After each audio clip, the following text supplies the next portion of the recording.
YouTube, so Diana here. This is my first monologue, just talking video. I don't have any good editing software yet, so we're going to try to just do this all the way through. So forgive any mix-ups that may happen along the way. So my name is Diana, and I am going to join the ranks of YouTubers that discuss and talk about their homesteads and their gardening and their farming and animal husbandry and all of that stuff. This here that you're looking at is one of my gardens. I wanted to share a little bit about me and my background. I really enjoy listening to stories and the histories of folks that I find interesting on YouTube. So here I am sharing a little bit of myself with you all. I live in Long Beach, Mississippi. It's a Mississippi coastal town right on the coast of the Gulf in Zone 9A, a beach town about halfway between New Orleans, Louisiana, and Pensacola, Florida. My family and I, myself, my husband, and my two boys, moved here in December of 2019 for my husband's job.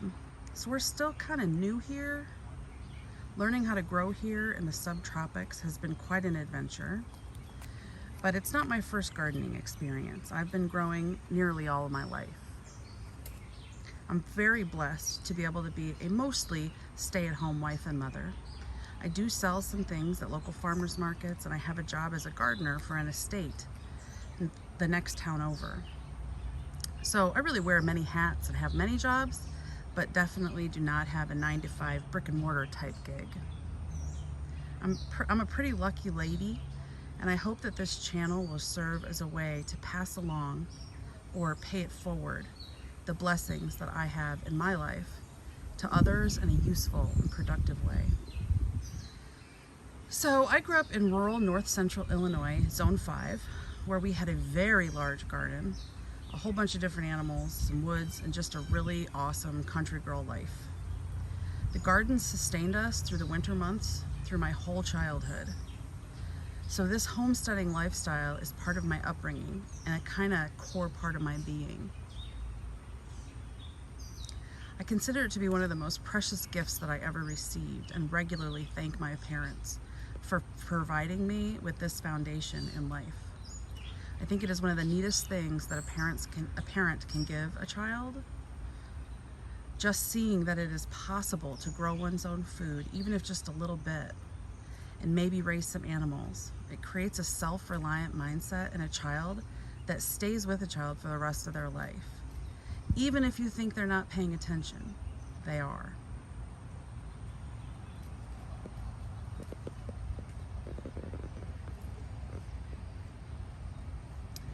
So my 20s were spent at college and renting, and then work, then my first marriage and some more work. I always tried to grow at least a few things along the way. If not in a backyard garden plot, then at least in some pots in a sunny window. By my late 20s, when my longtime friend and I got married, life started to feel a little bit more settled. We bought our first house, and I started my first real in-ground backyard garden. I had been feeling the call of it for years. It returned to my childhood way of life. My first several gardens were pretty miserable, pitiful things with wimpy, skinny plants and ridiculous harvests.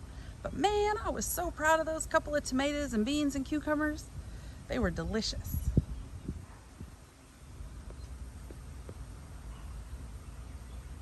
By my mid-30s, we found ourselves in Western North Carolina with a couple of babies, where, in order to justify not going back to work, I started a small hobby farm and homestead. The idea was that 1, I would grow some of our food, and 2, maybe get into some local farmers markets to make a few extra dollars for the family. Between my crafts and the garden, I thought I could figure out a way to make that work. After only a short while in our beautiful mountain house in the hills of Western North Carolina, I could once again feel the yearning for my lifestyle of my childhood, and begged my husband to get on board with the idea of having chickens. He was not a fan at first, but the day he said, yes, okay, we can get some chickens, I wasted no time. I got into my car and drove to Tractor Supply and got me some baby chicks. And then spent the next 2 weeks, day and night, building a chicken coop out of, you guessed it, pallets. That is how Chicken Mama's Pallet Farm was born.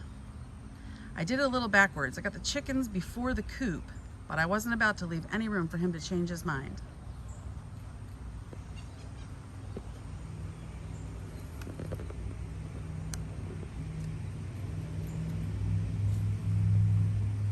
Really, from that point on, a few things happened. One, I considered myself a real homesteader now. And two, I developed everything from that point forward on my own, by myself. I mention this because I often see people in the comment sections talking about how they want to do this, but the spouse is not on board or not interested, or that it's impossible because they can't do it alone.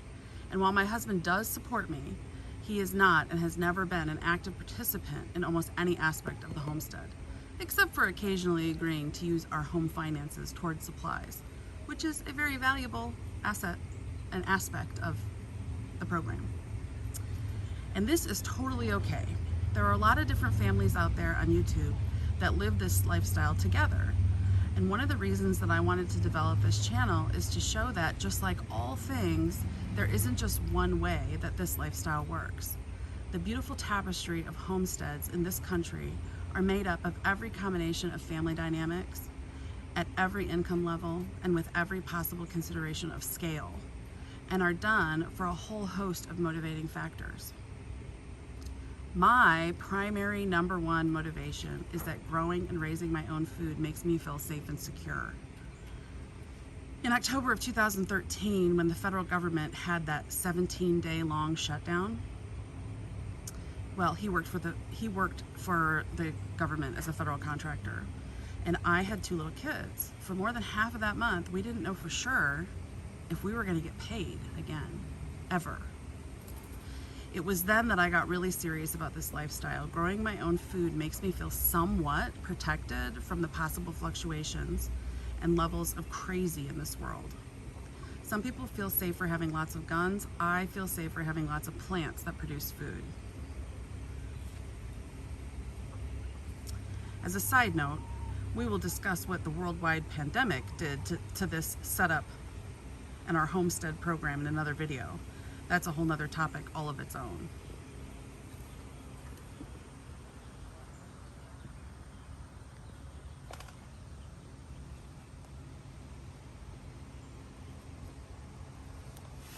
My second motivation for doing all of this is having something to offer the community. Everything from food safety and security to being able to educate and support folks in their own growing endeavors. I truly believe that a strong, healthy community is a safe community. And so I have done a lot in my life to try to support communities to live and be as strong and safe as possible through farmers markets and local school garden clubs and outreach to community gardens and all kinds of things. So I have some videos on this channel, Chicken Mama Pallet Farm, from back in North Carolina, but I never got really serious about creating content and didn't really know what I was doing. But now I want to get serious and share what I know in this new chapter of my life here in Mississippi with all of you. Chicken Mama Pallet Farm still embodies what I am all about. I have another farm name called Seeds of Thought Farm that I do at the farm. That's my farmer's market name. But I really like Chicken Mama Pallet Farm because it still embodies kind of how I got my start. When I developed my first real homestead, I had little kids and money was tight, and I tried to do all of this with as little burden to home finances as possible. And it was important to me for people to see, and it is now important for me for people to see and know that this lifestyle is accessible at any scale and any income level and in any region of the world. My life is a bit more comfortable now, and I have used my skills in recent years to make a little extra money for the household, creating, growing, and educating at local farmers markets. I even help manage one of the markets. All this experience and knowledge is ready to be put into the world, I think. Farmers markets are pretty important to me. So in addition to waiting or wanting to share what I have learned over the years in the garden with respects to homesteading, I also want to endeavor to show how the local farmers market scene, wherever you are, is an important piece of the whole picture. I think that the local farmers market economic model is so important that it may actually save the world. No small thing. This economic model embodies everything positive about community life, from supporting the local economy to sharing ideas and educating and interacting in a way that lifts and elevates all who participate, from the customers to the vendors to those who supply the venue and the community at large. If this is a lifestyle you're interested in, you may want to consider how to plug into the local farmers market scene at any level, because it may help support you to do what you want to do with it all.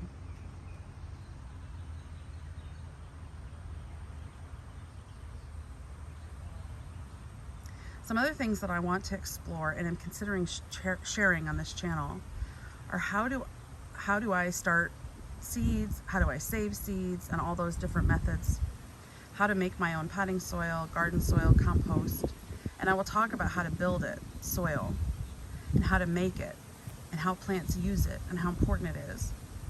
I actually really only farm the soil, not the plants or the crops. The plants and the crops take care of themselves if I get the soil right. I also want to talk about some of the basic and some of the more advanced methods of gardening out there, and how to know what might be a good fit for you. I have tried and am aware of lots of different methods, and none of them is all right or all wrong. I tend to think a lot like David from David the Good's YouTube channel. Just do it. Lots of methods to try, and as long as you keep trying, you're never failing. I also want to explore how to think of the garden if your plan is just for a few fresh seasonal veggies, or how to think of it if your plan is to scale it up for food storage or for market gardening and farming. There's different mindset for each, and being mentally prepared is half the battle. Also, how to garden cheap. It doesn't have to be costly. There are lots of completely free ways to garden. I am likely also to touch on some spiritual issues, family issues, animal husbandry, being mindful of what scale is right for you, and how failure actually makes you a better farmer. So remember to celebrate the failures. I will probably touch on keeping livestock a little bit too. I have been keeping chickens for years, dabbled in quail, and growing up I took care of sheep, rabbits, horses, and goats, and often helped the neighbor kids with their pig chores and other friends with their cow chores as well. Yep, I had that kind of life. In addition to all that, I'm a pretty hopeless crafter. I dabble in many things. This past year I made masks and sold them at the farmer's market. I crochet and knit and a whole bunch of other crafts. I preserve food in a bunch of different ways, and I keep preparedness in the back of my mind at all times. Living in a hurricane zone, that's absolutely essential, but it is a good idea to think along those lines and think about preparedness anywhere you live and everywhere. So I may touch on some of that too. So that's a little bit about me. If there's something along these lines that you're interested in or have questions about or would like to see a video on, please let me know in the comments, and I will try to touch on that at some point in the future. I hope all who see this are able to count a few blessings today.